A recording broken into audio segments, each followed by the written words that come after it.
It is not easy to live with HIV/AIDS anywhere in the world, but after recent comments by Zimbabwean senators advising women to be less attractive to avoid the spread of the disease, HIV-positive patients in this southern African nation find their lot particularly hard.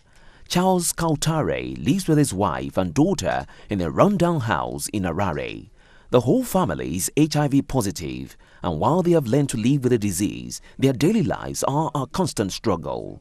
Since 2009, Zimbabwe's economy has been recovering from a decade of decline, which saw unemployment rates of 80% and hyperinflation that at its worst was doubling the prices every day.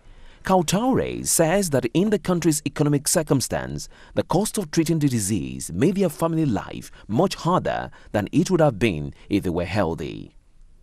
I myself am HIV positive and I'm not shy about it. My wife here is also HIV positive. My child is also HIV positive. But life for us is very, very tough because for us to manage to live our daily lives, it means we will have to have an economic activity of some sort to sustain ourselves. But this has not been forthcoming. There is presently no cure for the disease, but its progress can be controlled with a cocktail of antiretroviral drugs which have to be taken every morning.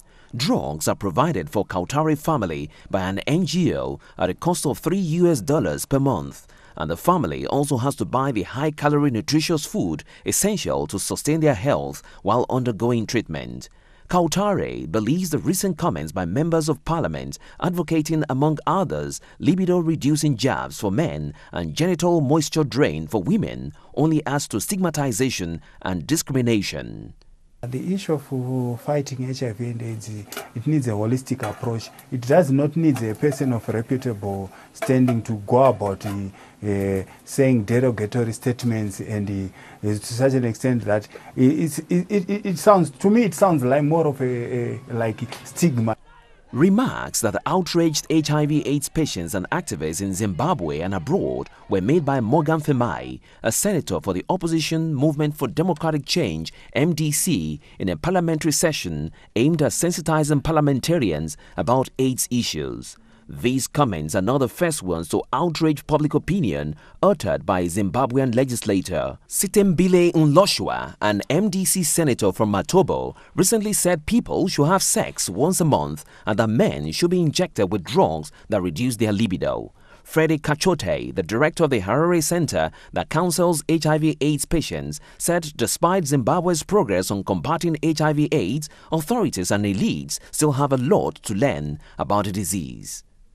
It clearly shows a serious disregard of the rights of people, first of all, the rights of people living with HIV, who are just people as everybody else. And it clearly shows a lack of understanding of HIV/AIDS issues, particularly for a person who is a legislator, who is a lead person in a constituency, who is supposed to be advising people. Reports indicate that fear of infection and mass social change have driven a huge decline in HIV rates in Zimbabwe in the last 10 years, reducing the infection rate from 29% of the population in 1997 to 16% in 2007. Zimbabwe's government has thus far been credited with a good attitude towards HIV/AIDS education and prevention. However, activists believe that not enough is being done, and the recent comments reveal how little legislators really care about HIV/AIDS epidemics in the country. Politically, HIV treatment is available in the country, but in reality, it's not the case. Already, we hear press reports that about 66,000 people are in urgent need of treatment, and there will be a looming shortage of treatment in the months to come. There are still a lot of people who cannot access this treatment.